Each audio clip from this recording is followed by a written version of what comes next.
السلام علیکم ورحمۃ اللہ وبرکاتہ۔ وعلیکم السلام ورحمۃ اللہ وبرکاتہ۔ کیا حال ہے آپ کا؟ الحمد للہ نحمده ونصلی علی رسولہ الکریم، اما بعد فاعوذ باللہ من الشیطان الرجیم، بسم اللہ الرحمن الرحیم، رب اشرح لی صدری ویسر لی امری واحلل عقدۃ من لسانی یفقہوا قولی۔ درود شریف پڑھیے۔ حدیث نمبر 98 عن ابن معقل قال دخلت مع ابي على عبد الله فسمعته يقول قال رسول الله صلى الله عليه وسلم الندم توبة فقال له ابي انت سمعت النبي صلى الله عليه وسلم يقول الندم توبة قال نعم رواه ابن ماجہ کتاب الزہد۔ سیدنا ابن معقل رضی اللہ عنہ سے روایت ہے کہ میں اپنے باپ کے ساتھ سیدنا عبداللہ رضی اللہ عنہ کے پاس گیا۔ میں نے سنا وہ کہتے تھے کہ رسول اللہ صلی اللہ علیہ وسلم نے فرمایا ندامت کا نام توبہ ہے۔ میرے باپ نے کہا رسول اللہ صلی اللہ علیہ وسلم سے تم نے سنا ہے، یعنی یہ بات جو تم کر رہے ہو آپ کی نسبت سے، تو کیا واقعی آپ نے فرمائی ہے کہ ندامت کا نام توبہ ہے؟ انہوں نے کہا ہاں واقعی آپ ہی نے یہ بات فرمائی ہے۔ حدیث نمبر 99 عن انس رضی اللہ عنہ قال قال رسول اللہ صلی اللہ علیہ وسلم اللہ افرح بتوبۃ عبدہ من احدکم سقط على بعیرہ وقد ادلہ فی ارض فلاۃ رواہ البخاری کتاب الدعوات۔ سیدنا انس بن مالک رضی اللہ عنہ نے بیان کیا کہ رسول اللہ صلی اللہ علیہ وسلم نے فرمایا اللہ تعالیٰ اپنے بندے کی توبہ پر اس سے زیادہ خوش ہوتا ہے جیسے تم میں سے کوئی شخص صحرا میں اپنا اونٹ کھو دے اور پھر اچانک وہ اپنے کھوئے ہوئے اونٹ کو پا لے۔ اسے بخاری نے روایت کیا ہے۔ حدیث دہرائیے۔ عن ابن معقل قال دخلت مع ابی على عبد الله فسمعته يقول قال رسول الله صلى الله عليه وسلم الندم توبة فقال له أبي أنت سمعت النبي صلى الله عليه وسلم يقول الندم توبة قال نعم رواہ ابن ماجہ کتاب الزہد۔ عن انس رضی اللہ عنہ قال قال رسول اللہ صلی اللہ علیہ وسلم اللہ افرح بتوبۃ عبدہ من احدکم سقط على بعیرہ وقد ادلہ فی ارض فلاۃ رواہ البخاری کتاب الدعوات۔ یہ جو دوسری حدیث ہے اس کا تھوڑا سا پس منظر اور جان لیجئے۔ نبی صلی اللہ علیہ وسلم نے فرمایا اپنے بندے کی توبہ سے اللہ تعالیٰ اس شخص سے بھی زیادہ خوش ہوتا ہے جس نے کسی پرخطر جگہ پر پڑاؤ کیا ہو، یعنی کسی جنگل میں ہو یا کسی خطرناک جگہ پر، اس کے ساتھ اس کی سواری بھی ہو اور اس پر کھانے پینے کی چیزیں موجود ہوں، وہ سر رکھ کر سو گیا ہو اور جب بیدار ہوا تو اس کی سواری غائب ہو۔ یہ ایسے ہی ہے جیسے آپ کہیں پکنک پہ جائیں اور وہاں پر کھیل کود کے بعد آپ تھوڑی دیر کے لیے کسی درخت کے نیچے سو جائیں، اٹھیں تو دیکھیں کہ سب جا چکے ہیں اور آپ صرف اکیلے ہیں وہاں پر، یعنی صرف اس کیفیت کو محسوس کیجئے۔ یا مثلاً آپ کسی بس پہ جا رہے تھے اور آپ کی آنکھ لگ گئی اور جب بس رکی تو آپ نے دیکھا کہ کوئی بھی نہیں ہے اور آپ بالکل اکیلے کہیں کسی ویران جگہ پر کھڑے ہیں۔ اسی طرح ایک شخص جو اس کیفیت میں ہو کہ خطرے کی جگہ ہے، کھانا پینا بھی اونٹنی پر ہے اور وہ سویا تو اونٹنی غائب اور اب کوئی بھی چیز اس کے پاس نہیں، اس کو اپنی موت سامنے نظر آ رہی ہے۔ آخر جب اس پر گرمی اور پیاس کی شدت ہو جاتی ہے یا کسی ایسی چیز کی جو اللہ چاہے تو وہ کہتا ہے میں واپس اسی جگہ جاتا ہوں جہاں سے سواری گم ہوئی. کیونکہ جب کوئی چیز گم ہوتی ہے تو انسان گھومنا پھرنا شروع کر دیتا ہے, ڈھونڈنے لگتا ہے. تو انسان واپس کہتا ہے پھر وہیں جاتا ہوں جہاں سے گمی تھی. پھر وہ وہاں گیا اور سو گیا, کیونکہ اب کچھ اور کرنے کو نہیں تھا یا تھک گیا تھا ڈھونڈ ڈھونڈ کر, اس لیے دوبارہ سو گیا. پھر جو نیند سے سر اٹھایا تو دیکھا کہ اس کی سواری کھانا پینا لیے ہوئے وہاں دوبارہ کھڑی ہے, لوٹ آئی ہے, واپس آ گئی ہے, گمی ہوئی چیز مل گئی ہے. تو خیال کرو اس کو کس قدر خوشی ہوگی کہ ایسی بے بسی کے وقت میں اچانک وہ چیز سامنے آ جائے جسے آپ تلاش کر رہے ہیں, تو خوشی کا کیا عالم ہوگا. تو بالکل اسی طرح ایک بندہ جب گناہ کرتا ہے, اللہ کے راستے کو چھوڑ دیتا ہے, صراط مستقیم سے ہٹ جاتا ہے, تو کیا ہوتا ہے, وہ راہ گم کر بیٹھتا ہے, بھول جاتا ہے. اور پھر جب توبہ کرتا ہے تو اصل میں رستے پہ آ جاتا ہے. تو ایک بندہ بھولنے کے بعد, بھٹکنے کے بعد واپس صحیح رستے پہ آ جاتا ہے, تو اس عمل پر اللہ سبحانہ وتعالیٰ کو بہت زیادہ خوشی ہوتی ہے. یہ حدیث توبہ کرنے پر انسان کو آمادہ کرتی ہے, موٹیویٹ کرتی ہے. عموماً ہم غلطیاں کرتے ہیں, ہمیں احساس بھی ہوتا ہے, لیکن ساتھ کچھ شرمندگی ہو بھی تو ایک چیز رکاوٹ بنی ہوئی ہوتی ہے, اور وہ کیا, میں اتنی گناہگار ہوں کہ میری توبہ قبول نہیں ہو سکتی, اور اللہ تعالیٰ تو میری بات نہیں مانے گا کیونکہ میں نے اتنی دفعہ توبہ توڑی ہے, یا میں نے ہر دفعہ سوچا میں غلطی نہیں کروں گا, میں پھر غلطی کر دیتا ہوں, پھر غلطی کر دیتا ہوں, تو اب مجھے توبہ کرنی نہیں چاہیے. یہ شیطان انسان کو سجھاتا ہے کہ توبہ نہ کرو, غلطی کرتے رہو تاکہ تم اس کے ساتھ ہی بنے رہو. لیکن جب انسان اس بات کو سامنے رکھتا ہے کہ میرا رب خوش ہوگا میرے گھر پلٹنے پر, واپس آنے پر, تو انسان کتنا بھی دور جا چکا ہو واپس آ جاتا ہے, کیونکہ توبہ کا دروازہ کھلا ہے جب تک انسان کی موت نہ آ جائے. اللہ تعالیٰ اپنے بندے کی توبہ قبول کرتا ہے. اس لیے گناہ کتنا بھی بڑا کیوں نہ ہو, کیسا بھی کیوں نہ ہو, کتنا بھی بڑا, کچھ بھی آپ زندگی میں کر چکے ہو, اس پر بس نادم ہونے کی ضرورت ہے, شرمندہ ہونے کی ضرورت ہے, اور واپس پلٹنے کی ضرورت ہے. اللہ تعالیٰ معاف کرنے والا ہے. لا تقنطوا من رحمت اللہ ان اللہ یغفر الذنوب جمیعا. اللہ کی رحمت سے مایوس نہیں ہونا چاہیے.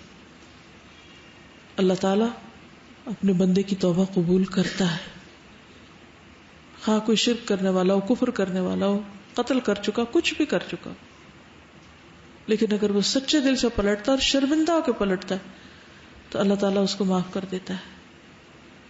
تو توبہ میں دیر نہیں لگانی چاہیے, کیونکہ گناہ تو گناہ ہے ہی, اور جو گناہ ہے اس کی پکڑ تو ہونی ہی ہونی ہے اگر توبہ نہیں کی. اپنے اوپر ہی پلٹنا ہے اس نے, کرنے والے پر ہی آنا ہے اس نے لوٹ کے, اس کو بھگتنا پڑے گا اس کو. تو بہتر ہے کہ اس کو اپنے سے دور کر دے, ہٹا دے, توبہ کر لے.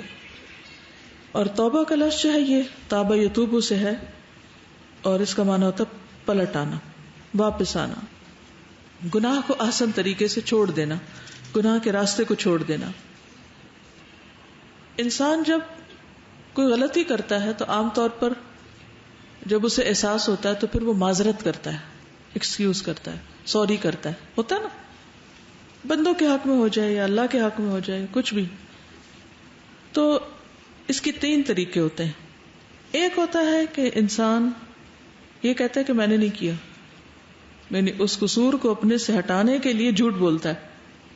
ہوتا ہے نا, کئی لوگ اگر انہیں کہا جائے کہ یہ کیوں کیا تو وہ ایک دم انکار کر دیں گے, مکر جائیں گے, جسے کہتے ہیں نا, کہتے ہم نے کیا ہی نہیں. تو آپ کا کیا خیال ہے کہ اگر کوئی شخص یہ کہے میں نے کیا ہی نہیں تو اس کی معافی ہو جائے گی؟ ایک چوری اوپر سے سینہ زوری, ایک غلط کام اوپر سے جھوٹ, گناہ پر گناہ, اندھیرے پر اندھیرا. دوسرا کیا ہے کہ انسان اپنی ایکسپلینیشن دیتا ہے کہ اس وجہ سے کیا ہے. ہاں میں نے کیا ہے, لیکن مثلاً کسی نے چوری کی ہو تو وہ اعتراف کر لے اور ساتھ کہے کہ ہاں میں نے کی ہے لیکن میں بھوکا تھا اس لیے میں نے یہ کر لی, یعنی جس کی چوری کسی انسان کی. یا اللہ کے حق میں کوئی کمی ہو گئی تو انسان اپنے الفاظ میں منہ سے بول کے کہ اللہ میں کمزور ہوں, میں پھسل گیا, مجھ سے بھول ہو گئی, وغیرہ وغیرہ. جو بھی اچھے الفاظ وہ بول سکتا ہے اپنے رب کے سامنے. تیسرا یہ ہے کہ وہ کہتا ہے کہ ہاں میں نے غلطی کی لیکن آئندہ نہیں کروں گا، اب میں اس راستہ چھوڑنا چاہتا ہوں، میں واپس آنا چاہتا ہوں. تو آپ سوچئے جیسے کوئی بچے گھر سے بھاگ جاتے ہیں نا، تو ماں باپ کے لیے کتنا تکلیف دہ ہوتا ہے، کتنا دکھ ہوتا ہے نا. حدیث میں آتا ہے نا انت و مالک لابیک، تم اور تمہارا مال تم اپنے باپ کے ہو، یعنی ملکیت ہو. تو کوئی غلام بھاگ جائے یا کوئی اولاد بھاگ جائے یا کوئی بھی، تو آپ سوچئے کہ وہ کس قدر تکلیف دہ بات ہے. لیکن عموماً بھاگے ہوئے لوگ واپس کیوں نہیں پلٹتے؟ کیا وجہ ہوتی؟ شرمندگی کی وجہ سے، یا پھر یہ کتنا حوصلہ نہیں ہوتا کہ وہ معافی مانگ لیں یا توبہ کر لیں، یا پھر لوگ معافی نہیں کرتے ان کو. یہ ایک اور بڑی غلطی ہوتی ہے. تو ایسے میں بھی انسان کو مایوس نہیں ہونا چاہیے، پلٹ جانا چاہیے کہ میں بھول گیا اور میں راستہ کھو گیا، میں واپس آ رہا ہوں. تو یہ ہے توبہ. ایک ہے انکار کہ میں نے کیا ہی نہیں، یہ بدترین صورت ہے. ایک ہے صرف ریزن دے دینا کیا ہاں، لیکن جسٹیفیکیشن دے دینا اس کی، اور توبہ نہ کرنا، چھوڑنا نہ اس کو. کئی لوگ ایسے کرتے ہیں نا کہ کوئی الٹے سیدھے کام کرتے ہیں، ان سے کوئی پوچھے کیوں کیا تو آپ بھی تو یہ کرتے ہیں، فلاں بھی تو یہ کرتا ہے. دوسروں کے اوپر بلیم ڈال دینا، اوروں کو اس کی وجہ قرار دینا. مثلاً کوئی طالب علم فیل ہو جائے تو وہ کبھی کسی کو بلیم کرے گا، کبھی کسی کو. کئی لوگ بدتمیزی بد اخلاقی کرتے ہیں، مس بہیو کرتے ہیں، اگر ان سے پوچھا جائے کیوں تو وہ اس کی کوئی اور ریزن کسی اور کو بلیم کر دیں گے. بعض بچے ماں باپ کے ساتھ بدتمیزی کرتے ہیں، انہیں روکا جائے تو کہتے ہیں ہمارے ماں باپ بھی تو ایسے ہی ہیں. تو یہ توبہ نہیں ہوتی، یہ سینہ زوری ہوتی ہے جو سخت ناپسندیدہ ہے. توبہ کیا ہے کہ انسان غلطی مان جائے اور شرمندہ ہو، نادم ہو، اور آئندہ نہ کرنے کا وعدہ کرے کہ میں نہیں کروں گا، اور اس کی نیت بھی ہو کہ میں نہیں کروں گا. ہاں چونکہ انسان ہے، پھر بھول جاتا ہے، پھر ہو جاتا ہے، گر پڑتا ہے، تو گرا ہوا گرا تھوڑی رہے گا، اس کو اٹھ کے بیٹھنا ہے کہ نہیں میں آئندہ نہیں کر رہا. تو توبہ اصل میں ہوتی ہے کہ انسان گناہ کو برا سمجھے کہ یہ غلط بات ہے، یہ گندی حرکت، یہ ناپسندیدہ چیز ہے، اس سے نفرت کرے اور اس کو چھوڑے. کیونکہ جو شخص گناہ سے لذت لیتا ہے، جو شخص گناہ کو گناہ سمجھتا نہیں ہے، وہ نہیں چھوڑ سکتا. وہ تو اس کو مزہ آ رہا ہے اس میں، تو اس کی توبہ توبہ نہیں ہوتی. تو پہلے اپنے دل میں اس کی کراہت لائے. اور کراہت میں ضروری نہیں کہ ایک عمل بظاہر کراہت والا ہو، وہ اس لحاظ سے کراہت کہ یہ چیز جو ہے یہ اللہ کو پسند نہیں تو مجھے بھی نہیں پسند، چاہے دیکھنے میں کتنی بھی خوبصورت ہے. کوئی بھی حرام چیز، غلط چیز کب خوبصورت لگتی ہے؟ جب شیطان اس کو مزین کر دیتا ہے. قرآن پاک میں آتا ہے نا زین لہم الشیطان اعمالہم وصدہم عن السبیل، شیطان نے ان کے لیے ان کے برے اعمال خوبصورت بنا دیے. اس لیے ہمیں گناہ برا نہیں لگتا. اس لیے بعض لوگوں کو جھوٹ بول کے مزہ آتا ہے، بعض لوگ غیبت کر کے، بعض لوگ اور غلط حرام کام کر کے وہ مزہ اٹھاتے ہیں کیونکہ ان کو نفرت نہیں ہے اس سے. تو توبہ میں سب سے پہلی چیز یہ کہ گناہ کو نقصان دے اور قبیح سمجھ کے چھوڑنا، اور انسان یہ کہے کہ اس سے کوتاہی ہوئی ہے، اس کی کمزوری تھی، ویکنس تھی، وہ بھول گیا، جو بھی وجہ تھی، اور وہ دوبارہ ٹھیک ہونا چاہتا ہے اور گناہ چھوڑنا چاہتا ہے اور پھر اس کی تلافی کرنا چاہتا ہے. معافی کے ساتھ ایک لفظ تلافی بھی ہوتا ہے نا، معافی تلافی. تلافی کا مطلب یہ کہ جو کمی وہ کر چکا ہے، اگر کوئی چیز چھوڑ چکا ہے تو اس کو وہ پورا کرے گا. کسی انسان کو کوئی نقصان پہنچایا تو انسان وعدہ کرتا ہے کہ میں اس کا نقصان پورا کر دیتا ہوں. تو ہوتا یہ کہ جب انسان گناہ کرتا ہے نا تو دل پہ ایک سا نقطہ لگتا ہے، ایک گرہ پڑتی ہے.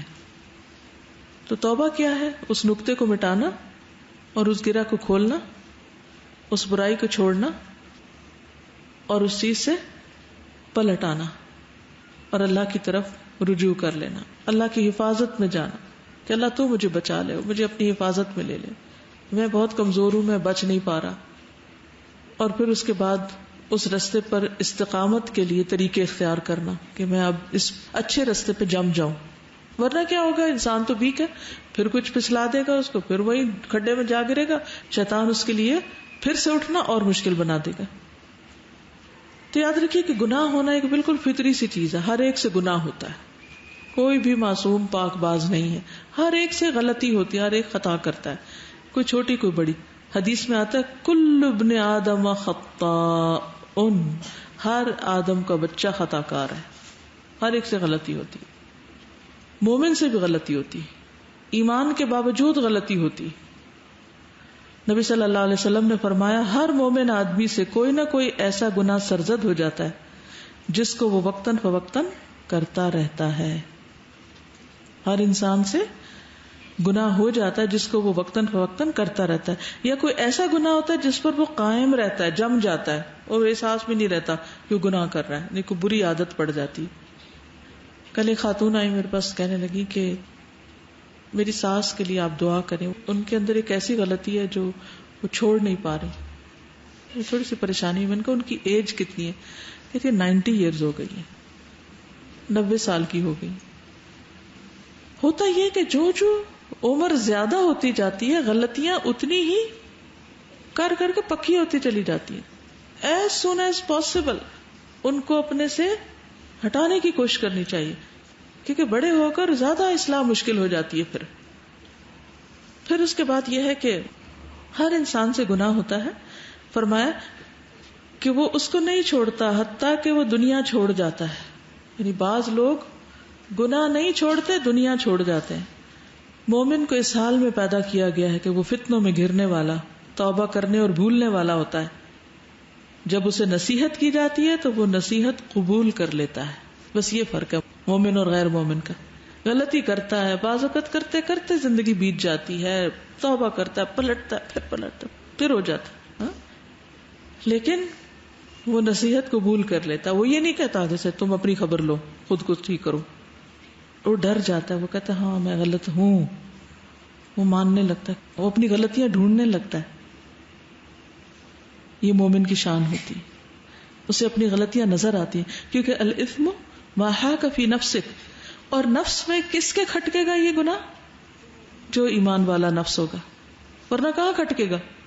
جس کی فطرت زندہ ہوگی، جس کا ایمان باقی ہوگا، جس کا دل جاگ رہا ہوگا، اسی کے اندر گناہ کی کھٹک آئے گی، اسی کو بے چینی لگ جائے گی. ورنہ تو لوگوں کو گناہ کرنے کے باوجود بھی عموماً پریشانی نہیں ہوتی، یا ہو تو اس کو دبا دیتے ہیں، پھر چاہے وہ کسی اور شکل میں نکل رہی ہو.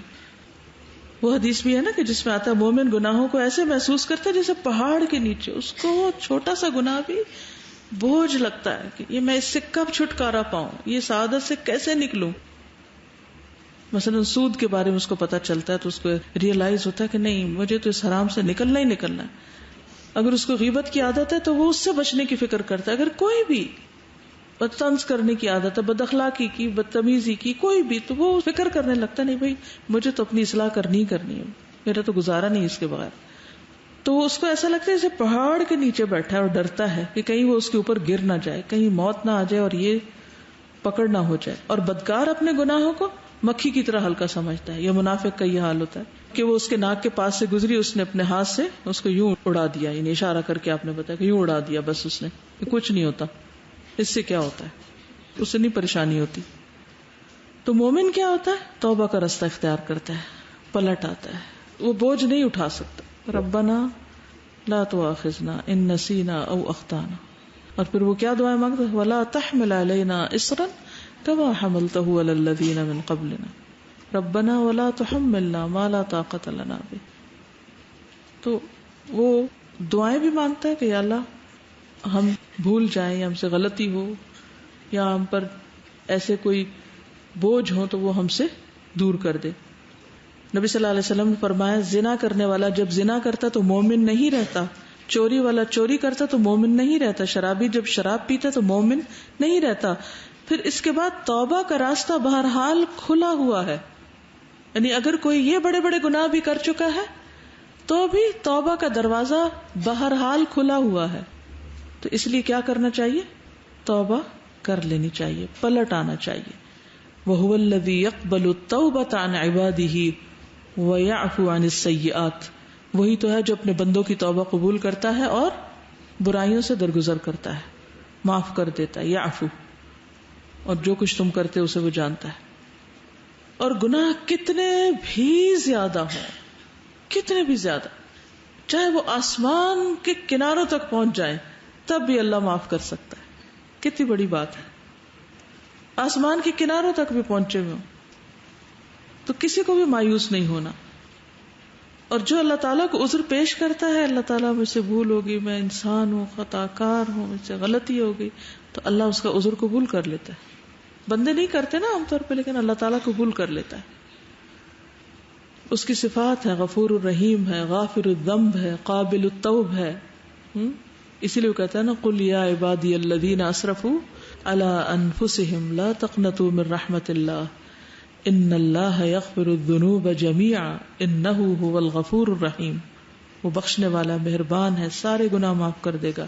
اس لیے مایوسی کی ضرورت نہیں ہے. اپنی جانوں پہ اگر زیادتی کر چکے ہو تو کیا کرو، بس توبہ کر لو. لیکن منافق توبہ نہیں کرتے.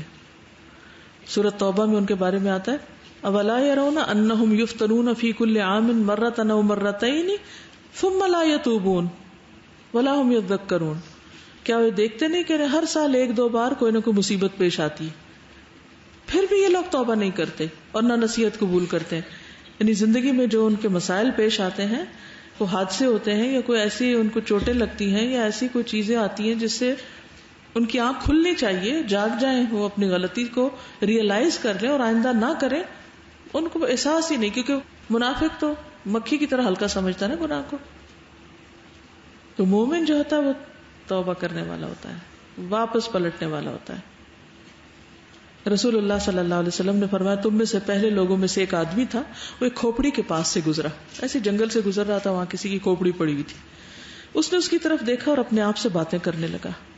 پھر اس نے کہا اے میرے رب، تو بڑی عظیم ذات ہے اور میں بہت کمزور ہوں، تو بار بار بخشنے والا ہے اور میں بار بار گناہ کرنے والا ہوں. پھر وہ اللہ کے سامنے سجدے میں گر پڑا. تو ایک آواز آئی اور اس سے کہا گیا اپنا سر اٹھاؤ، تو بار بار گناہ کرنے والا ہے اور میں بار بار بخشنے والا ہوں. اس نے اپنا سر اٹھایا اور اللہ نے اس کو بخش دیا.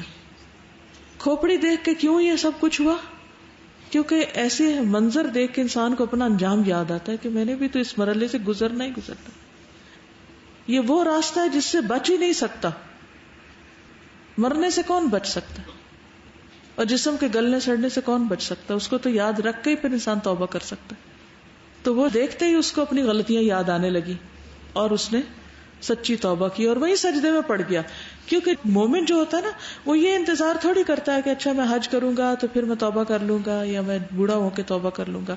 وہ تو ادھر ہی سجدے میں پڑ جاتا ہے. جب اسے احساس ہو جاتا ہے، اس کے اندر وہ ایک بے چینی اٹھتی ہے، تو وہ پھر دیر نہیں لگاتا، پھر وہ پلٹتا ہے، فوراً پلٹتا ہے. نبی صلی اللہ علیہ وسلم جو سب جہان والوں کے لیے رحمت بنا کر بھیجے گئے، قریش نے مطالبہ کیا تھا ان سے کہ اپنے رب سے دعا کیجیے کہ صفا کی پہاڑی کو مالی سونے کا بنا دے تو ہم آپ پہ ایمان لے آئیں گے. تو آپ نے فرمایا کہ کیا تم واقعی ایمان لاؤ گے؟ ایسا نہ ہو کہ پھر تم بدل جاؤ. انہوں نے کہا کہ ہم ایمان لے آئیں گے. تو آپ نے دعا کی. جبریل علیہ السلام حاضر ہوئے، کہنے لگے آپ کا رب آپ کو سلام کہتا ہے اور فرماتا ہے آپ چاہتے ہیں تو ہم سونے کا بنا دیتے ہیں اس پہاڑی کو، لیکن اس کے بعد اگر کسی نے کفر کیا تو ان کو ایسی سزا ملے گی کہ دنیا والوں میں سے کسی کو نہ ملی ہوگی، اور اگر آپ چاہتے ہیں تو میں ان کے لیے توبہ اور رحمت کا دروازہ کھول دیتا ہوں. تو آپ صلی اللہ علیہ وسلم نے کیا فرمایا کہ سونے کی پہاڑی نہ بنائی جائے، ان کے لیے توبہ کا دروازہ کھول دیا جائے. یعنی توبہ کا دروازے کا کھلنا سونے کے پہاڑ سے بھی زیادہ قیمتی چیز ہے. اتنی بڑی نعمت ہے ہم سب کے لیے. سوچئے اگر وہ دروازہ نہ کھلا ہوتا اور توبہ کی گنجائش نہ ہوتی تو ہم کہاں جاتے، ہم کیا کرتے، کیا بنتا ہمارا. تو توبہ جو ہوتی ہے وہ پچھلے گناہوں کو گرا دیتی ہے. اور اس دروازے کے بارے میں آتا ہے نبی صلی اللہ علیہ وسلم نے فرمایا مغرب میں ایک دروازہ ہے جو توبہ کے لیے کھلا ہوا ہے، اس کی مسافت 70 سال پر محیط ہے، اتنا بڑا ہے. اللہ نے اسے زمین و آسمان کی تخلیق کے دن کھولا تھا اور اس وقت تک بند نہ ہوگا جب تک سورج مغرب سے طلوع نہ ہو جائے. جب تک وہ کھلا ہے، جب سورج نکل آئے گا تو دروازہ بند ہو جائے گا، کیونکہ پھر مغرب سے سورج نکل آئے گا اور وہ دروازہ مغربی کی طرف ہے اور اس کو بند کر دیا جائے گا. اب توبہ کے آخرت کے اعتبار سے تو فائدے ہیں ہی، لیکن دنیا میں بھی انسان کو اس کے فائدے ہوتے ہیں. کیونکہ توبہ ایک ایسی چیز ہے کہ جس سے انسان اپنا انالیسس کرتا رہتا ہے، اپنا محاسبہ کرتا ہے، اپنے آپ کو دیکھتا ہے کہ میں کیا ہوں، میرے میں کیا کیا غلطی. کیونکہ غلطی کو ریکٹیفائی کرنے کے لیے اپنا پتہ بھی تو ہونا چاہیے نا. تو یہ خود آگہی کا ایک ذریعہ بھی ہے. توبہ شعور جگانے کا، خود آگہی کا ایک ذریعہ ہے کہ جس سے انسان اپنی قدر و قیمت معلوم کرتا رہتا ہے. کیونکہ جب تک انسان اپنے گناہوں کو نہ دیکھے نا تو فن خان بنا ہوا ہوتا ہے اور سمجھتا ہے پتہ نہیں کیا چیز ہے وہ. نبی صلی اللہ علیہ وسلم نے فرمایا کہ ہر انسان خطا کار ہے اور بہترین خطا کار وہ ہیں جو توبہ کرتے ہیں. تو وہ ہماری فطرت میں تو ہے، لیکن جب ہم اس کو دبا دیتے ہیں تو پھر ہم انہی کی برائی کی طرف چل پڑتے ہیں، برے انسان بن جاتے ہیں. تو اللہ نے اس سے نکلنے کا راستہ بنایا ہے. یہاں تک خوشخبری دی ہے کہ التائب من الذنب کمن لا ذنب له، توبہ کرنے والا ایسا ہو جاتا ہے جیسے اس نے گناہ کیا ہی نہیں، بالکل پاک صاف ہو جاتا ہے. پھر اسی طرح دلوں کا بوجھ ہٹ جاتا ہے، دل صاف ہو جاتے ہیں، دلوں کا اندھیرا دور ہو جاتا ہے، دل روشن ہو جاتے ہیں، دل کے اندر ایک ایمان اور تقوی کی کیفیت محسوس ہوتی ہے. پھر اسی طرح دنیا کے فائدے بھی حاصل ہوتے ہیں، انسان کو دنیا کے مسائل حل ہوتے ہیں. قرآن مجید میں آتا ہے نا وَأَنِ اسْتَغْفِرُوا رَبَّكُمْ ثُمَّ تُوبُوا إِلَيْهِ يُمَتِّعْكُمْ مَتَاعًا حَسَنًا إِلَىٰ أَجَلٍ مُّسَمًّى وَيُؤْتِ كُلَّ ذِي فَضْلٍ فَضْلَهُ. اور یہ کہ تم لوگ اپنے گناہ اپنے رب سے معاف کرا لو، اس کی طرف متوجہ رہو، وہ تم کو ایک مقرر وقت تک اچھا سامان زندگی دے گا اور زیادہ عمل کرنے والوں کو زیادہ ثواب دے گا. بارش برسنے کے لیے اور اولاد کے لیے اور باقی بھی انسان کی جو ضروریات زندگی ہیں ان میں رکاوٹ گناہوں کی وجہ سے بھی آتی ہے کہ انسان کو ایک رزق پہنچنے والا ہوتا ہے لیکن اس کا گناہ اس رزق میں رکاوٹ بن جاتا ہے. کوئی خیر اور بھلائی آپ کے ہاتھ کی پہنچ تک آ چکی ہوتی ہے لیکن گناہ اس کو بہت دور کر دیتا ہے. تو اس لیے انسان کثرت سے استغفار کرتا رہے، ان گناہوں پر بھی جن کو پہچانتا ہے اور ان پر بھی جن کا اسے احساس بھی نہیں. کیونکہ ہمارے بہت سے گناہ ایسے بھی ہوتے ہیں نا جن کے بارے میں ہم ریئلائز بھی نہیں کرتے کہ گناہ کر رہے ہیں، یہ گناہ سمجھ کے کر رہے ہیں. یہ تو جب پتہ چلتا ہے تو پھر انسان کہتا ہے یہ میں کیا کرتا رہا، میں اتنا نہ سمجھتا، اتنا نہ سمجھ، اتنا انجان. پھر یہ کہ جو سچی توبہ کرتا ہے اللہ تعالیٰ ان کی برائیوں کو بھی نیکیوں میں بدل دیتے ہیں. اتنا مہربان ہے ہمارا رب، اتنا بڑا فائدہ ہے کہ جو گناہوں کا بوجھ ہے وہ نیکیوں کا وزن بن جائے گا.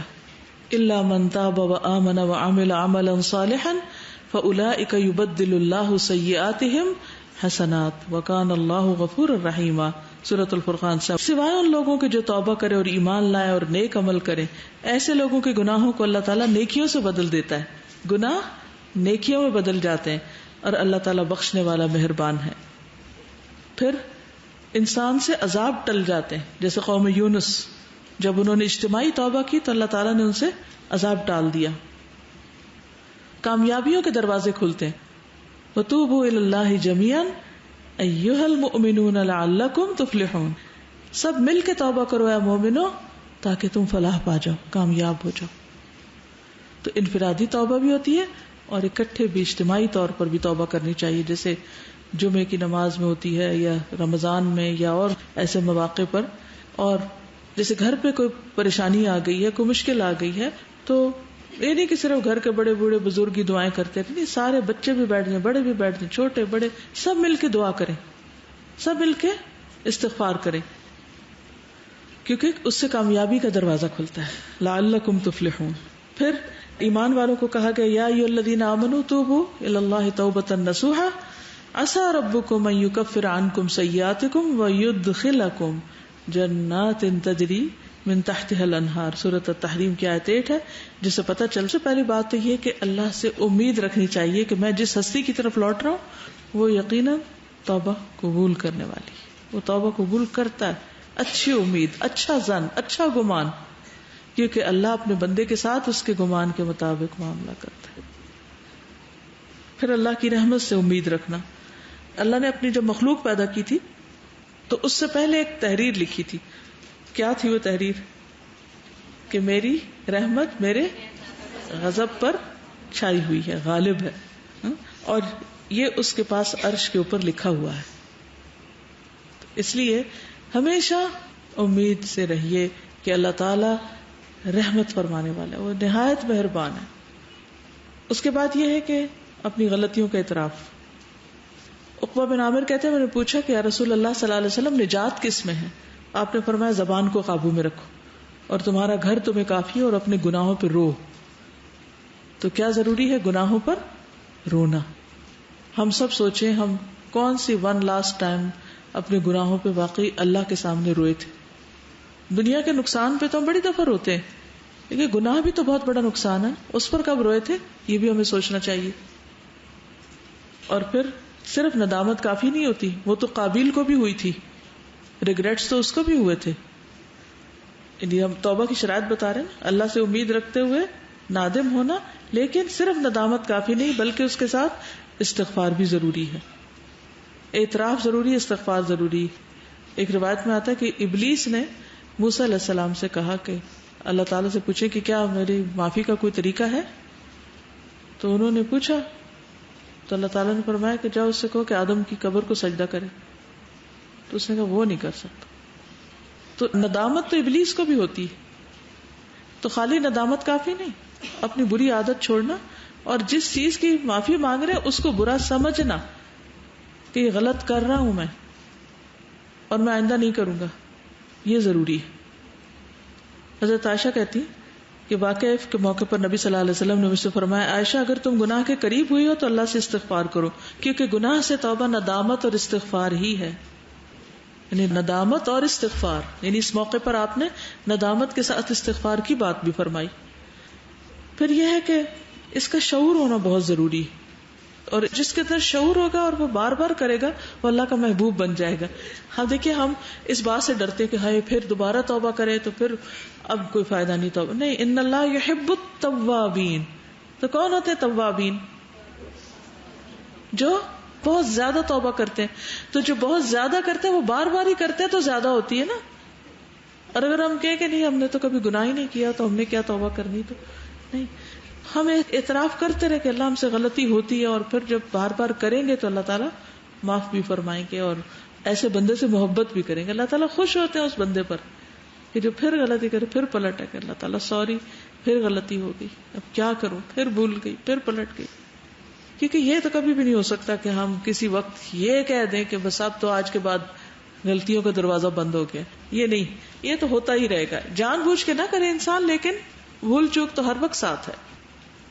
اور یہ یاد رکھیے کہ جب وہ توبہ کا دروازہ بند ہو جائے تو پھر توبہ نہیں ہوتی. اور وہ کب بند ہوتا ہے؟ دو وقت میں. ایک تو یہ کہ ہر انسان کی موت کے ساتھ وہ بند ہوتا ہے, یعنی ان اللہ یقبل توبۃ العبد ما لم یغرغر, یعنی کہ اس کی سانس جب اکھڑتی ہے پھر ختم ہو جاتا ہے, پھر دروازہ بند ہے, یعنی موت کے آثار شروع ہو جاتے ہیں. اور دوسرے جب سورج مغرب سے طلوع ہوگا. پھر یہ ہے کہ خالص توبہ ہونی چاہیے, توبۃ نصوحہ ہونی چاہیے, یعنی واقعی جسے کہتے ہیں نا توبہ, اور اس سے مراد سچی اور اخلاص کے ساتھ توبہ. پھر توبہ جلدی کرنی چاہیے, دیر نہیں لگانی چاہیے. انما التوبۃ علی اللہ للذین یعملون السوء بجہالۃ ثم یتوبون من قریب. توبہ ان لوگوں کے لیے ہے, اللہ ان کی توبہ قبول کرتا ہے جو نادانستہ غلطی کرتے پھر جلدی توبہ کرتے ہیں. توبہ میں دیر نہ کریں. اور ایک اور حدیث میں آتا ہے کہ بائیں طرف والا فرشتہ جو ہمارے برے باتیں لکھتا ہے 6 گھڑیاں مسلمان گناہگار بندے کا قلم روکے رکھتا ہے. یعنی اگر کوئی غلطی ہوتی ہے تو وہ روک لیتا ہے قلم کہ شاید ابھی اس کو ابھی ریگریٹ ہو جائے, ابھی توبہ کر لے. اور اگر وہ شرمندہ ہو اور توبہ کر لے تو وہ قلم رکھ دیتا ہے, لکھتا ہی نہیں, ورنہ ایک گناہ لکھتا ہے. تو اس لیے کئی دفعہ ایسا ہوتا ہے نا کہ بھول کے آپ غلط بیانی کر بیٹھتے ہیں. کبھی مس انڈرسٹینڈنگ میں کوئی آپ سے کچھ پوچھ رہا ہے, کوئی پوچھ رہا ہے آپ کے پاس پانی ہے تو آپ کچھ اور سمجھتے ہیں تو آپ کہتے ہیں نہیں. پھر وہ چلا جاتا ہے, پھر کہتے اوہ اچھا اس نے تو یہ پوچھا تھا. اب آپ غلط بیانی تو کر چکے ہیں نا, لیکن آپ نے جان کے نہیں کی, بھول ہو گئی, لیکن بات تو غلط ہی تھی نا. تو اس پر اب کیا کرنا چاہیے؟ تو کیا ہوا, مجھے سمجھ ہی آئی تھی اس لیے اس کا قصور, اس نے بات صحیح طرح کی نہیں تو اب میرا قصور نہیں. یہاں بھی دیکھیں ہم دعا مانگتے اللہ تو آخذنا ان نسینا, بھول بھی ہو تو توبہ کرنی چاہیے, اور وقت آنا. پھر یہ کہ اعلانیہ گناہ ہو تو اعلانیہ توبہ کرے, چھپا ہوا گناہ ہو تو چھپ کے توبہ کر لیں, چھپ کے. اور فائدہ یہ ہوگا کہ اللہ تعالی دل بدل دے گا, توفیق دے گا نیک بننے کی. جب آپ ایک طرح سے دعا بھی کر رہے ہوتے ہیں نا کہ اللہ مجھے آئندہ کے لیے اس سے بچا لے. تو آپ کے اندر ایک امپروومنٹ بھی ہوتی ہے, آپ گرو کرتے ہیں, تزکیہ بھی ہوتا ہے. یعنی توبہ کا عمل جو ہے وہ تزکیہ کا عمل بھی ہے, اس سے صفائی ہوتی ہے. نہ صرف یہ کہ گناہوں کی صفائی ہوتی ہے, آپ کے بوجھ بھی ہٹتے ہیں اور آپ کی شخصیت کے اندر بھی ایک نکھار آتا ہے. بالکل ایسے ہی جیسے اگر منہ پہ بظاہر کوئی میل نظر نہ بھی آتی, لیکن اب جب دھو لیتے ہیں تو اس کی فریشنس بہرحال آ جاتی ہے. کچھ ایسی گرد و غبار ہوتا ہے گناہوں کا کہ جو ہمیں نظر خود بھی نہیں آتا. تو جب انسان پھر دھو لیتا ہے, توبہ کرتا رہتا ہے, تو پھر فریش ہوتا رہتا ہے. اور پھر یہ ہے کہ آئندہ زندگی بہتری کی طرف چانسز زیادہ ہو جاتے ہیں. اور عملی طریقے کیا ہیں, پریکٹیکل ویز, ہمیں روز کیا کرنا چاہیے, تھنگس ٹو ڈو میں کچھ چیزیں لکھ لیتے ہیں.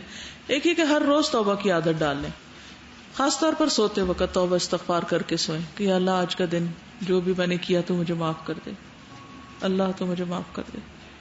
اور خصوصاً جب آپ وہ آخری آیتیں پڑھتے ہیں نا, اگر اس کی عادت ہو آپ کو سورۃ البقرہ کی آخری 2 آیتیں پڑھنے کی, جو ساری رات کی حفاظت کے لیے کافی ہوتی ہیں, تو یہ بھی آپ کے لیے بہت فائدے کی چیز ہوگی, اس میں بھی آ جاتا ہے.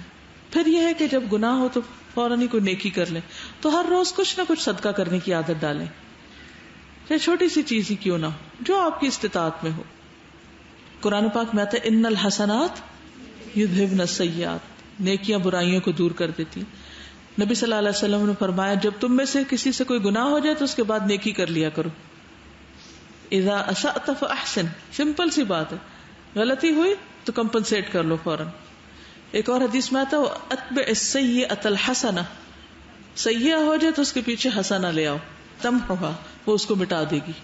جیسے آپ سے کوئی غلط چیز لکھی جاتی ہے تو آپ یا وائٹو کرتے ہیں یا اس کو رب کرتے ہیں, تو یہ تھوڑی کرتے ہیں کہ بھی کوئی بات نہیں, ہوگی غلطی اب رہے یہی نہیں, فوراً اس کو اریز کرتے ہیں. تو اریز کریں ساتھ ساتھ. پھر اسی طرح والدین کے ساتھ کوئی حسن سلوک کریں, اس سے بھی برائیاں دور ہوتی ہیں. یہ توبہ کا ایک طریقہ ہے. ایک شخص نے رسول اللہ صلی اللہ علیہ وسلم کی خدمت میں حاضر ہو کے کہا یا رسول اللہ مجھ سے ایک بہت بڑا گناہ ہو گیا ہے, کیا میرے لیے توبہ کی گنجائش ہے؟ آپ نے فرمایا کیا تمہارے والدین زندہ ہیں؟ اس نے کہا نہیں. آپ نے پوچھا خالہ زندہ ہے؟ اس نے کہا ہاں. فرمایا جاؤ اور اس سے حسن سلوک کرو. کتنا خوبصورت مشورہ دیا آپ نے, کتنا پریکٹیکل وے بتایا. ہم لوگ بعضوں کا صرف وظیفہ ہی بتاتے ہیں, صرف بھاری بھاری کام بتاتے ہیں. اس طرح کے عملی زندگی میں قریب کے رشتہ داروں سے حسن سلوک جو ہے وہ پسندیدہ نیکیوں میں سے. جاؤ اس کے ساتھ اچھا کرو. تم والدین کے ساتھ نہ کرے تو خالہ کے ساتھ کہاں سے کریں گے؟ سوچئے کب آپ نے اپنی کسی خالہ کے ساتھ کوئی اچھا سلوک کیا تھا. پھر اس کے بعد اذان کا جواب دینا, یہ روز آپ کے پاس موقع ہوتا ہے. نبی صلی اللہ علیہ وسلم نے فرمایا مؤذن کی اذان سن کر جس نے یہ کہا اشہد ان لا الہ الا اللہ وحدہ لا شریک لہ وان محمدا عبدہ ورسولہ رضیت باللہ ربا وبمحمد رسولا وبالاسلام دینا, تو اس کے گناہ بخش دیے جاتے ہیں. ٹھیک ہے, کلمہ شہادت اور رضیت باللہ ربا پڑھ کے اس سے بھی 7 روز گناہوں کی بخشش ہوگی. پھر وضو کرنا گناہوں کو گراتا ہے. مسجد کی طرف قدم اٹھا کے جانا, نماز کے انتظار میں بیٹھنا, سب گناہوں کی بخشش کا ذریعہ. پھر فرض نمازوں کی ادائیگی, پھر جمعہ کی نماز, پھر آدھی رات کی نماز, پھر توبہ کے نفل. خاص طور پر نبی صلی اللہ علیہ وسلم نے فرمایا جو بندہ بھی کوئی گناہ کر بیٹھے اور پھر اچھی طرح وضو کر کے کھڑے ہو کر 2 رکعت نماز پڑھے اور پھر اللہ سے معافی مانگے تو اللہ تعالیٰ اسے بخش دیتا ہے. یعنی اگر کوئی ایسی غلطی ہے جو دل پہ بہت بوجھ بنی ہوئی تو اسپیشل نفل پڑھ لیں. پھر عمرہ کرنا, ایک عمرے سے دوسرے عمرے تک کے بیچ کے گناہ معاف ہو جاتے ہیں. اسی طرح 2 حج کے بیچ میں, 2 جمعوں کے بیچ میں, 2 رمضان کے بیچ میں جو گناہ ہوتے ہیں وہ اگلے رمضان میں, اگلے حج میں, اگلے عمرے میں, اگلی نماز میں, اگلے وضو میں معاف ہوتے ہیں. تو وہ اللہ تعالیٰ نے مختلف کام اسی لیے ہمارے لیے رکھے ہیں تاکہ ہم ان سے فائدہ اٹھائیں. پھر حجر اسود اور رکن یمانی کو چھونا وہ بھی گناہوں کے گرانے کا ذریعہ ہے. صدقہ کرنا, پھر سوار ہوتے وقت سبحان اللہ پڑھنا, اس سے بھی گناہ معاف ہوتے ہیں. ساتھ کہتے ہیں کہ ہم حضور صلی اللہ علیہ وسلم کے پاس بیٹھے تھے تو آپ نے فرمایا کیا تم میں سے کوئی ہر دن 1000 نیکیاں کرنے سے عاجز ہے؟ آپ کے پاس بیٹھے لوگوں میں سے کسی نے پوچھا ہم میں سے کوئی بھی آدمی ہر روز 1000 نیکیاں کیسے کرے؟ یعنی مشکل کام ہے نا 1000 نیکیاں روز. آپ نے فرمایا جو آدمی 100 مرتبہ سبحان اللہ پڑھتا ہے اس کے لیے 1000 نیکیاں لکھی جاتی ہیں یا اس کی 1000 خطائیں مٹا دی جاتی ہیں. تو انسان جب یعنی تسبیح کرے اس وقت بھی, سواری پہ بیٹھے اس وقت بھی, نماز کے بعد تسبیح کرے, یہ ساری تسبیحات جو ہیں بیسیکلی گناہوں کو گرانے کا ذریعہ ہے. اور پھر خصوصاً اگر اچھی طرح وضو کر کے دل میں کوئی باتیں نہ کرے, اور وہ 2 نفل جو ہیں وہ بھی گناہوں سے معافی کا ذریعہ. اب دیکھیں جب ہم کوئی کام کرنے لگتے ہیں نا تو ذرا شعوری طور پہ کریں نا تو اس کا لطف کچھ اور ہوتا ہے. ویسے آج صبح جب میں فجر کی سنت پڑھنے لگی تو مجھے وہ حدیث یاد آ گئی کہ فجر کی یہ 2 رکعتیں جو ہیں یہ دنیا و مافیا سے بہتر ہے.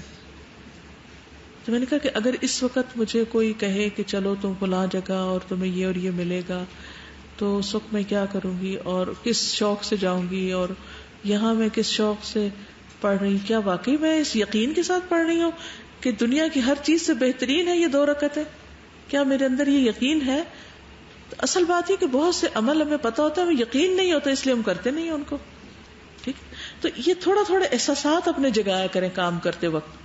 صرف ایک روبوٹک وہ مشین نہ بن جائے کہ اب یہ کر لیا تو یہ کر لیا تو یہ کر لیا تو یہ کر لیا, نہیں.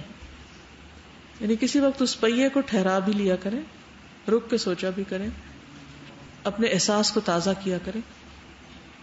اب اذان کے بعد جواب تو دیتے ہی ہیں, لیکن ذرا کسی وقت کہ میرے گناہ معاف ہونے کا وقت آ رہا ہے, ذرا میں توجہ کر لوں, بوجھ ہٹانے کا وقت آ گیا.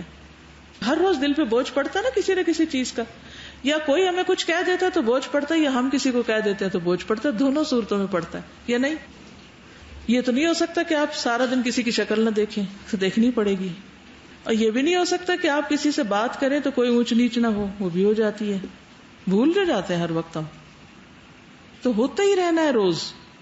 تو پھر روز ہی صفائی بھی کرنی ہے, روز نہانا ہے ہر روز. یعنی یہ نہیں کہ یہ کوئی چند ریچولز ہیں مخصوص وقت میں کیا اور بس توبہ ہو گئی اور اب پھر دوبارہ سے شروع کر دیں. پھر اسی طرح آمین کہنا نماز میں, جس کی آمین امام کے ساتھ اور فرشتوں کی آمین کے ساتھ مل گئی اس کے پچھلے گناہ معاف ہو گئے. لیکن اس وقت بھی ہمیں شعور نہیں ہوتا. تو اس رمضان میں جب میں نماز پڑھتی تھی تو مجھے یہ ہوتا تھا کہ میں ذرا بھی اللہ اکبر میں دیر نہ کروں, کیونکہ اگر میں نے اللہ اکبر میں دیر کی نا تو پھر وہ امام تو جلدی سے آمین کر جائے گا اور میں پیچھے رہ جاؤں گی, کیونکہ اس کے پیچھے پیچھے دہرانا ہوتا ہے. تو وہ پھر جب ساتھ ہی ہوں گے تو پھر یعنی ایک پوری میری اسٹرگل ہوتی ہے کہ آمین مس نہ ہو گئی. کہنے کا تو 1 ورڈ ہے, ایک ورڈ, لیکن ریوارڈ کتنا ہے. مگر اس ایک لفظ کی حفاظت بھی ایک مشکل کام ہے. بعضوں کا تو ہم ویسے ہی اس پہ لڑنے جھگڑنے لگ جاتے ہیں, اونچی آواز میں کہ آہستہ کہتے ہیں. کہ شیطان نے بھی کیسے کیسے فتنے فساد کھڑے کیے ہوئے ہیں اور لوگوں کو کن چیزوں پہ لڑا رہا ہے. وہ ایک سمپل سی بات سمجھنے سے قاصر ہے. تو اگر امام پڑھے گا اونچی اور پھر پیچھے مقتدی پڑھیں گے تو ہی وہ شعور جاگے گا. جو سویا ہوا ہے وہ بھی جاگ جائے گا, ہاں بھائی یہ کرنے کا کام تھا, چلو اگلی رکعت میں صحیح جگہ, پہلی میں دھیان چلا گیا کہیں اور. تو پھر اسی طرح امام جب سمع اللہ لمن حمدہ کہے تو اس کے بعد اس کے پیچھے اللہم ربنا لک الحمد کہنا. پھر اسی طرح بیت المقدس میں نماز پڑھنا, اس کے لیے بھی دعا کیا کرے کہ اللہ ہمیں موقع عطا کر. ہم کہتے ہیں کہاں مسلمان اتنے کمزور ہیں, ایسا ہے ویسا ہے. کہ موسیٰ علیہ السلام جب آئے تھے تو اس وقت بھی تو بنی اسرائیل بہت کمزور تھے, تو اللہ نے حالات بدل دیے ان کے. اللہ ہمارے بھی بدل سکتا ہے. ہم کمزور ہیں, وہ تو نہیں کمزور, تو دعا مانگنے میں کیا حرج ہے. نبی صلی اللہ علیہ وسلم نے فرمایا کہ سلیمان علیہ السلام بیت المقدس کی تعمیر سے جب فارغ ہوئے تو انہوں نے اللہ سے 3 چیزیں مانگی. ابراہیم علیہ السلام نے بھی مانگی تھی نا جو کعبہ بنایا تھا. ایک ایسے فیصلے جو اللہ کے فیصلے کے مطابق ہوں, اور ایسی بادشاہت جو ان کے بعد کسی کو نہ ملے, اور یہ کہ اس مسجد میں جو بھی صرف اور صرف نماز کے ارادے سے آئے وہ اس مسجد سے اس طرح گناہوں سے پاک ہو کر نکلے جس طرح پیدائش کے دن تھا. نبی صلی اللہ علیہ وسلم نے فرمایا 2 تو ان کو مل گئی, تیسری کی بھی مجھے امید ہے مل گئی ہوگی. پہلی 2 دعائیں ان کی قبول ہو گئی اور تیسری بھی مجھے امید ہے کہ قبول ہو گئی ہوگی.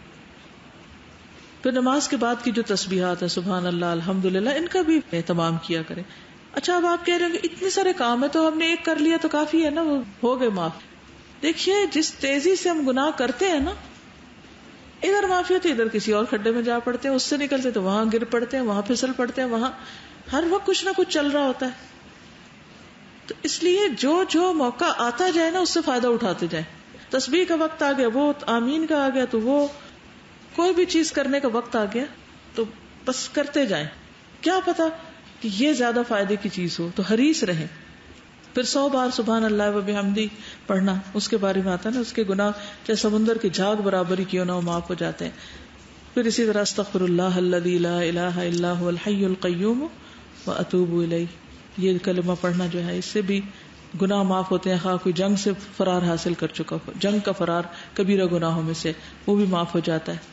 پھر اسی طرح لا الہ الا اللہ واللہ اکبر والحمد للہ وسبحان اللہ ولا حول ولا قوۃ الا باللہ، یہ جملے بھی سارے گناہوں کا کفارہ بنتے ہیں خاص سمندر کی جھاگ برابر ہوں. پھر اسی طرح لا الہ الا اللہ الحلیم الکریم، لا الہ الا اللہ العلی العظیم، سبحان اللہ رب السماوات السبع ورب العرش العظیم، الحمد للہ رب العالمین. یہ سارے کلمات بھی انسان کے لیے استغفار یا اس کی معافی کا ذریعہ ہے. پھر اسی طرح کسی مجلس سے اٹھتے وقت کے جو کلمات ہیں. پھر رمضان اور لیلۃ القدر کا قیام جو ہے، من صام رمضان من قام رمضان من قام لیلۃ القدر ایمانا و احتسابا غفر له ما تقدم من ذنبه. اسی طرح جو بیمار ہو تو وہ اللہ کی تعریف کرے، شکر ادا کرے. یعنی ایک ہوتا ہے نا تکلیف میں صرف ہائے ہائے کرنا اور بیزاری، اور قدرتی بات ہے انسان کو تکلیف ہوتی ہے تو اس سے ہر طرح کے ایکسپیکٹ کر سکتے ہیں. نبی صلی اللہ علیہ وسلم نے فرمایا، اللہ عز و جل فرماتے ہیں جب میں اپنے بندوں میں سے کسی مومن بندے کو آزماتا ہوں، یعنی بیماری وغیرہ کے ذریعے، اور وہ اس آزمائش پر بھی میری تعریف کرتا ہے، تو جب وہ اپنے بستر سے اٹھتا ہے یعنی اس بیماری کے بعد، وہ اپنے گناہوں سے اس دن کی طرح پاک صاف ہوتا ہے جس دن اس کی ماں نے اسے جنم دیا. یعنی بیماری گناہوں سے بخشش کا ذریعہ بن جاتی ہے. پھر اسی طرح راستے سے کانٹے والی چیزیں ہٹا دینا. وہ ایک شخص تھا، اس نے ایک درخت کاٹا تھا جس کی وجہ سے وہ جنت میں مزے کر رہا تھا. پھر اسی طرح سوتے وقت دعا پڑھ کے سونا، لا الہ الا اللہ وحدہ لا شریک لہ لہ الملک ولہ الحمد وہو علی کل شیء قدیر ولا حول ولا قوۃ الا باللہ سبحان اللہ والحمد للہ ولا الہ الا اللہ واللہ اکبر. یہ بستر پہ جا کے بھی پڑھنے کی دعا ہے، اور رات کو آنکھ کھلے تو اس کے بعد انسان اگر اللہم اغفر لی کہے تو بھی سارے گناہ معاف ہو جاتے ہیں. پھر اسی طرح لباس پہننے کے بعد کی دعا، یہ بھی گناہوں کے معافی کا ذریعہ ہے. تو ہم کہتے ہیں وہ کل پڑھ لی تھی نا، پھر اب آج کیا پڑھنی، تو کل سے آج تک کوئی گناہ نہیں ہوئے. نبی صلی اللہ علیہ وسلم نے فرمایا، جو شخص لباس پہن کر یوں کہے الحمدللہ الذی کسانی ھذا الثوب ورزقنیہ من غیر حول منی ولا قوۃ، اس کے گزشتہ گناہ معاف کر دیے جائیں گے. کھانے کے بعد کی دعا، الحمدللہ الذی اطعمنی ھذا ورزقنیہ من غیر حول منی ولا قوۃ، تو جو شخص یہ پڑھتا ہے اس کے بھی گناہ معاف. اب کھانا کھا رہے ہیں، کپڑے پہن رہے ہیں، اور ساتھ ساتھ معافی کا سلسلہ چل رہا ہے. شعوری زندگی سکھاتا ہے نا دین، کہ تم کپڑے بھی پہن کے ہٹو تو بے شعور نہ ہو. اور یہ تو روز ہی ہم چینج کر رہے ہوتے ہیں کھانا، اور روز کئی دفعہ کھا رہے ہوتے ہیں، تو اس وقت بھی غافل نہ رہو. تو ایسا انسان واقعی پھر جب اس طرح کی کیفیت میں دن گزارتا ہے تو کیا ہوتا ہے، اس کا دل خوش رہتا ہے اور اس کا دل بوجھ تلے نہیں آتا، اور پھر کوئی کام اس کا رکتا نہیں ہے. لیکن اس کے برعکس اگر انسان غافلوں میں ہو جائے، توبہ نہ کرے، تو اس کے نقصان کیا ہے. ایک اور جگہ پر آتا ہے وَمَن يَعْشُ عَن ذِكْرِ الرَّحْمَنِ نُقَيِّضْ لَهُ شَيْطَانًا فَهُوَ لَهُ قَرِينٌ. شیطان کی دوستی ہو جاتی ہے، شیطان غالب آ جاتا ہے، حاوی ہو جاتا ہے ایسے بندے پر. پھر اسی طرح یہ ہے کہ مَن يَعْمَلْ سُوءًا يُجْزَ بِهِ، نہیں توبہ کی تو پھر بھگتنا پڑے گا. پھر بعض اوقات یہ ہوتا ہے کہ انسان غلط کام کر رہا ہوتا ہے تو اچانک پکڑ ہو جاتی ہے اس کی، جیسے ظالم وغیرہ. اور کچھ لوگ توبہ سے محروم بھی رہتے ہیں، توبہ کرتے ہی نہیں ہیں. حدیث میں آتا ہے من لا یتوب لا یتوب علیہ، جو توبہ نہیں کرتا اس پر اللہ مہربان بھی نہیں ہوتا، پھر اسے معاف بھی نہیں کیا جاتا. کیونکہ ایک عبداللہ بن جدعان تھا نا، تو ابن جدعان تھا، تو بڑا صلہ رحمی کرتا، اچھے اچھے کام کرتا. تو حضرت عائشہ نے سوال کیا کہ وہ اتنا اچھا انسان تھا، اس نے اتنے نیک کام کیے، تو کیا اس کو بھی سزا ہوگی قیامت کے دن؟ تو آپ نے فرمایا کہ اس نے ایک دن بھی یہ نہیں کہا رب اغفر لی خطیئتی یوم الدین، کہ اللہ میری خطائیں قیامت کے دن معاف کرنا. تو چاہے کوئی اچھے کام کرے لیکن غلطیاں بھی تو ساتھ ہوتی ہیں نا. ان الحسنات یذهبن السیئات، لیکن پھر بھی کچھ گناہ ہوتے ہیں کہ جن کو توبہ ہی معاف کراتی ہے، یہ یاد رہے. پھر اسی طرح ہر سوموار اور جمعرات کو نبی صلی اللہ علیہ وسلم روزہ رکھتے تھے. پوچھا گیا کہ آپ کیوں کرتے ہیں ایسا؟ فرمایا یہ وہ 2 دن ہیں جن میں مومن کی بخشش ہوتی ہے، سوائے ان 2 لوگوں کے جن کے آپس کے تعلقات خراب ہوں، قطع تعلقی ہو. اللہ تعالیٰ فرماتے ہیں ان کو چھوڑ دو یہاں تک کہ صلح کر لیں. ٹھیک. پھر اسی طرح جو کسی کو معاف نہیں کرتا اس کو بھی معاف نہیں کیا جاتا. ہم بڑے کہتے ہیں میں نہیں معاف کر سکتی، یوں لگتا ہے جیسے ہم نعوذ باللہ کسی نے ہمیں خدا کا درجہ دے دیا کہ تمہارے ہاتھ میں سب کچھ. کئی لوگ اگر ان سے معافی مانگی بھی جائے نا، یعنی اسے کہا جائے کہ پلیز مجھے معاف کر دو، تو آگے سے اکڑنے لگتے ہیں کہ جیسے اب تو ان کے ہاتھ میں آ گئی کوئی سزا دینے کی چیز دوسرے کو. تو یہ اکڑ نہیں ہونی چاہیے. نبی صلی اللہ علیہ وسلم نے فرمایا من لا یغفر لا یغفر لہ، جو معاف کرتا نہیں اسے معاف کیا نہیں جاتا. پھر اسی طرح جو بدعت کرتا ہے اس کی بھی توبہ قبول نہیں ہوتی. یہ بہت خطرناک بات ہے. فرمایا اللہ نے ہر بدعتی سے توبہ کو پردے میں رکھا ہے، اس لیے ان کو چھوڑنا بھی ضروری ہے. پھر مومن کا قاتل، اس کی توبہ بھی قبول نہیں ہوتی اللہ یہ کہ پھر انسان واقعی بہت زیادہ اس پہ نادم اور اس کا کفارہ اور وہ ساری چیزیں ہوں. پھر جو کھلم کھلا گناہ کرتے رہتے ہیں اور اکڑتے ہیں اور فحاشی پھیلاتے ہیں اور غلط کام کرتے ہیں، ان کے لیے بھی توبہ نہیں.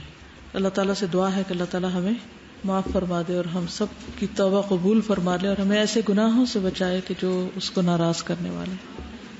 ربنا تقبل منا انك انت السميع العليم وتب علينا انك انت التواب الرحيم وصلى الله تعالى على خير خلقه محمد وعلى آله وأصحابه وأهل بيته أجمعين. سبحانك اللهم وبحمدك أشهد أن لا إله إلا أنت أستغفرك وأتوب إليك. السلام علیکم ورحمۃ اللہ وبرکاتہ.